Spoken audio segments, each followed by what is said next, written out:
Assalamualaikum sahabat. Ada beberapa karomahnya Kiai Imaduddin yang tanpa kita sadari bahwa itu adalah kemuliaan yang Allah berikan kepada beliau. Berkahnya dari tesis Kiai Imad, tanpa kita sadari ada beberapa karomah. Pertama, jutaan bahkan ratusan juta umat muslim di seluruh dunia khususnya Indonesia tersadarkan. Ya. Yang kedua,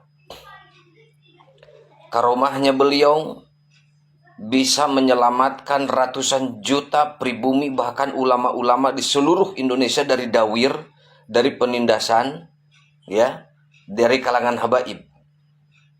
Dan pribumi ulama selamat. Saat sekarang drastis bahkan sampai menghilang di ribuan pesantren yang tadinya selalu datang bergerombol untuk dawir. Karomah Kiai Imad berikutnya adalah mendorong dan menggerakkan seluruh umat muslim khususnya para ulama untuk membuka kembali kitab nasab sehingga mengenal kembali leluhurnya. Karomah Kiai Imad berikutnya menggerakkan ulama Indonesia khususnya bahkan di dunia untuk membuka kembali kitab-kitab. Bukankah itu kemuliaan yang menjadi wasilah menggerakkan manusia dalam hal kebaikan? Karomah berikutnya, Kiai Imad bisa mencerdaskan dan menyadarkan ratusan juta umat Islam, bukan cuma di Indonesia, di Malaysia, di Filipina, di Singapura, bahkan di Mekah dan Madinah, bahkan di seluruh dunia. Seluruh ulama-ulama tersentak dan terpusat kepada sosok Kiai Imad. Kiai atau ulama muda berasal dari Indonesia yang berdomisili di Banten. Bukankah itu kemuliaan? Bisa menggerakkan begitu banyak manusia bahkan ulama di seluruh dunia. Karomah berikutnya, bisa memutarkan roda perekonomian di seluruh Indonesia. Bukankah kuota itu sangat dibutuhkan? Bukankah jaringan internet itu sangat dibutuhkan? Orang berbondong-bondong dan tertarik untuk mengkaji dan memantau polemik ini. Yang selanjutnya karomah Kiai Imad yang selama ini tabu untuk dibongkar dan dibahas. Bahkan sekelas Sayyid dan Syarif pun tidak berani untuk membongkarnya, tapi Kiai Imad mampu untuk membongkarnya meskipun nyawa jadi taruhan. Karena ini masalah harkat dan martabat satu klan. Dan pada saat ini memang hasil framing sangat luar biasa. Terpedaya dengan kedok, terpedaya dengan setelan dan tampilan. Ya, tapi toh pada kenyataannya dengan adanya tesis Kiai Imad hanya melihat dari beberapa sosok dan ternyata setelah ditelusuri dari abad 4, 5, 6, 7, 8, 9 tidak ada. Dan ini bentuk karomah Kiai Imad. Dan kita semuanya umat muslim khususnya di Indonesia mesti bersyukur karena kita telah diselamatkan dan telah disadarkan. Karena feodalisme yang berbentuk agama ternyata masih ada. Kedoknya Muhyiddin, tapi hakikatnya adalah kita adalah budak-budaknya. Kedoknya Muhyiddin, tapi hakikatnya kita adalah budak-budaknya. Yang mana kita bisa menemukan di lapangan fakta kenyataan yang ada. Kenapa disebut budak-budak hakikatnya? Meskipun dibungkus dengan Muhyiddin. Lihat kejadian di Madura. Kalau kamu ingin surga, kalau kamu ingin syafaat, berikan istrimu. Kalau kamu ingin syafaat, kalau kamu ingin surga, saya butuh sekian uang, sediakanlah. Kalau kamu ingin syafaat, kalau kamu ingin berkah, saya butuh uang sekian, 10 juta kek. Kalau kamu ingin selamat, kalau kamu ingin berkah, nih beli saya punya tongkat 70 juta. Kalau kamu ingin berkah, kalau kamu ingin syafaat, kalau kamu ingin surga, muliakanlah hormat. Kalau kamu mengaku umat Islam dan beriman, tidak sah imanmu, tidak sah sholatmu, tidak sah ibadahmu, tidak sah puasamu kalau kamu tidak cinta Habib. Jadi cinta Habib itu adalah fardu. Ternyata rukun iman bertambah jadi 6, bertambah 1 jadi 7. Kita tidak sadar feodalisme ini ada. Kita tidak sadar karena dibungkus dengan kata muhibin. Lihat bagaimana jumawanya mereka dengan kata-kata belajar sama Habib yang jahil, yang bodoh. Itu jauh lebih utama daripada belajar sama 70 kiai yang alim. Itu adalah bentuk penghinaan. Itu hakikatnya adalah menunjukkan feodalisme. Yang selanjutnya, telapak kaki Habib yang kotor, meskipun jinah, meskipun maksiat, meskipun pendosa, itu jauh lebih mulia. Telapak kaki Habib yang kotor, meskipun maksiat, meskipun jinah, meskipun pemabuk, daripada kepala kiai yang pakai sorban. Bukankah itu penghinaan? Kenapa para muhibin belum sadar juga? Gurumu dihina, yang mengajar kamu ngaji, yang mengajar kamu safinah, yang mengajar kamu fikih, yang mengajar kamu akidah, tauhid, akhlak, kiaimu, gurumu dihina seperti itu, kau diam saja? Kau masih membelanya dengan alasan bahwa mereka adalah dzurriyyah Nabi? Tidakkah kalian sadar, Nakobah Ashraf Internasional termasuk di Yaman, negara asalnya menurut mereka. Bagaimana Mufti Yaman mengeluarkan 25 marga, ternyata bukan dzurriyyah Nabi dari kalangan Ba'lawi. Ternyata muncul lagi berikutnya menjadi 92 marga bukan dzurriyyah Nabi. Dan ada terus statement bahwa ini penelitian akan terus berlanjut dan terus akan semakin bertambah dan semakin banyak dari marga-marga klan Ba'lawi yang bukan dzurriyyah Nabi. Tidakkah kalian wahai para muhibin sadar bahwa Nakobah Ashraf yang ada di Mekah dan Madinah sudah jauh-jauh hari mengintai dari klan Ba'lawi. Mereka sadar bahwa itu bukan dzurriyyah Nabi. Itu hanya pengakuan sepihak saja.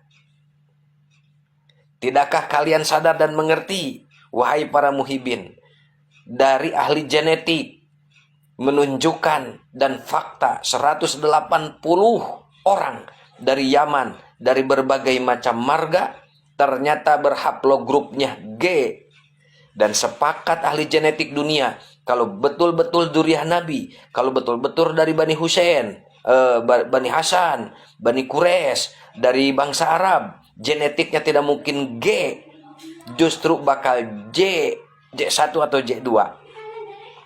Tidakkah kalian wahai para muhibin sadar dan mengerti bahwa ulama-ulama ahli nasab dari kalangan dzurriyyah Nabi kenapa tidak bersuara? Karena mereka lagi ngumpet, karena ini masalah tabu. Tapi karena pada kenyataannya dari kalangan Ba'lawi sudah menunjukkan kejahatan dalam hal sejarah, kejahatan dalam hal kemanusiaan, persekusi, kejahatan dalam pemalsuan nasab, kejahatan dalam pemalsuan kuburan-kuburan. Dan ini kalau dibiarkan akan menjadi semakin parah. Akhirnya kompak di seluruh dunia. Nakobah Ashraf Internasional bergerak, bahkan dari Mekah dan Madinah sudah mengutus, ingin datang ke Indonesia dan ikut terlibat membereskan siapa sebenarnya dari klan Ba'lawi itu. Dan ternyata fakta sejarah mencatat dan mengatakan ahli sejarah Yaman, Ba'lawi atau yang dikenal sebagai Habaib, ternyata di Yaman juga bukan sebagai penduduk asli, ternyata mereka juga sama sebagai pendatang, sebagai imigran. Dan ternyata sejarah mencatat kenapa mereka berada di situ, akibat migrasi dan pembantaian terhadap Yahudi. Sehingga mereka kabur ke sana kemari sampai ke Hadramaut. Wahai para muhibin, tidakkah kita sadar bahwa kita bisa ngaji, kita bisa mengerti agama, karena ulama-ulama, ajengan-ajengan, ustad-ustad, kiai pribumi, tapi ternyata kalian malah mantep menjadi muhibin, membela mati-matian para habaib.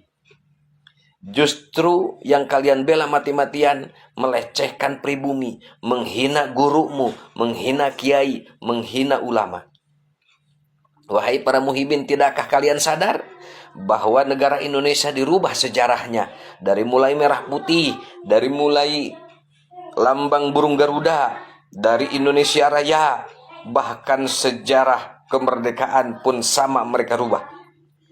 Tidakkah kalian sadar dari kalangan mereka merubah sejarah peradaban yang ada di Indonesia, merubah sejarah NU. Dan banyak hal-hal yang lain yang kita dapatkan fakta di lapangan. Kuburan-kuburan para pahlawan dari mulai Pangeran Diponegoro, bahkan Tuanku Imam Bonjol dibalawikan, Asantiro dibalawikan, dan banyak-banyak lagi tokoh perjuangan kemerdekaan Indonesia dibalawikan. Tidakkah kalian sadar dan menemukan rekam jejak? Ada bahkan sampai ratusan di satu kota. Total di seluruh Indonesia sampai 3.000 lebih kuburan dipalsukan. Yang tadinya itu leluhur pribumi Indonesia menjadi Baklawi. Tidakkah kalian sadar Israel menguasai Palestina bermodalkan kurang lebih 300 sampai 350 kuburan dipalsukan dan dianggap itu menjadi leluhurnya bangsa Yahudi atau Israel, dan Israel mengklaim bahwa leluhurnya berasal dari Palestina, dan atas dasar tersebutlah Israel datang dan sampai menguasai Palestina. Tidakkah kalian sadar bahwa Indonesia akan menjadi Palestina yang berikutnya? Sejarahnya dirubah, kuburannya dirubah-rubah. Tidakkah kalian sadar negara dan bangsamu lagi dipertaruhkan dan akan dikuasai oleh imigran Yaman? Tidakkah kalian sadar dari kalangan habaib bilang bahwa Jawa ini adalah milik Tarim, Indonesia ini adalah milik Aulia Tarim, Jawa ini pintunya Tarim. Berarti ini ada udah pengklaiman. Lihat kenyataan dan fakta di lapangan. Pembelokan dan penguasaan dalam versi sejarah, dalam haul Gresik, haul Lamongan, haul itu mana di Jawa Timur, ya, memakai haul nama kota. Kenapa tidak memakai haul nama sosoknya? Ini berupa strategi licik untuk menguasai satu wilayah dan mengkooptasi sejarah satu wilayah, sehingga di kemudian hari bahwa tokoh tersebut adalah bagian dari kota tersebut, dan ini akan merubah sejarah. Kita tidak sadar bahwa penguasaan satu bangsa dan negara salah satunya adalah rubah sejarahnya, hilangkan dan lenyapkan dari leluhurnya, jauhkan dari leluhurnya, lupakan atas leluhurnya. Bukankah bentuk pemalsuan kuburan ini adalah bentuk penjajahan? Sadarlah wahai saudaraku sebangsa dan setanah air. Saatnya kita kembali ke pribumi, ke ulama pribumi, ustadz pribumi asli yang jelas-jelas cinta NKRI. Itu adalah bangsa dan negaranya. Bukan justru membela mati-matian imigran yang selalu membesar-besarkan negaranya sendiri. Membesarkan Yaman, membesarkan Hadramaut, membesarkan Tarim. Mereka tidak sadar, mereka hidup enak, nyaman di negeri Indonesia. Yang harus mereka besarkan adalah justru Indonesia, bukan Yaman. Kalau benar Yaman itu adalah negeri yang berkah, silakan wahai saudaraku dari kalangan habaib, kembalilah kalian ke negara Yaman. Satu hal sebagai penutup dari saya. Seandainya dari klan Balawi, dari para habaib tidak merasa dirinya ras paling tinggi, seandainya para habaib tidak merendahkan pribumi, tidak melecehkan dan tidak menghina para ulama Indonesia, seandainya tidak merubah sejarah Indonesia, tidak merubah sejarah Nahdlatul Ulama, niscaya pribumi tidak akan bergerak seperti ini. Wahai saudaraku para habaib, fabi ayyi ala'i rabbikuma tukadziban. Nikmat Tuhan mana yang kau dustakan? Datang sebagai imigran, dibawa oleh Belanda, lalu mengaku sebagai tuan. Tidakkah kalian sadar bahwa kenikmatan yang Allah tunjukkan di negeri ini sangat luar biasa? Hayu, kita berbarengan bangun bangsa dan negara ini. Hilangkan kasta-kasta, hilangkan budaya leluhurmu yang selalu mengagungkan dan muliakan leluhurmu, tapi pribadimu jauh dari kebiasaan leluhurmu.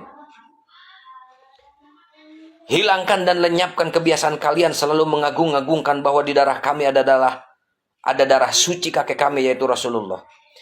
Tapi kebiasaan dan tabiatmu, cara bicaramu, cara dakwahmu, cara bersosialmu jauh dari cerminan akhlak budi pekerti mulia Rasulullah Sallallahu Alaihi Wasallam.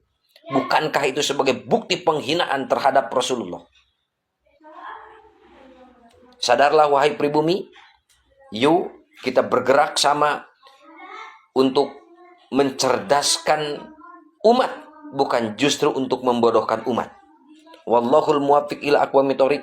Hadanallahu wa iyyakum ajmain. Wassalamu alaikum warahmatullahi wabarakatuh.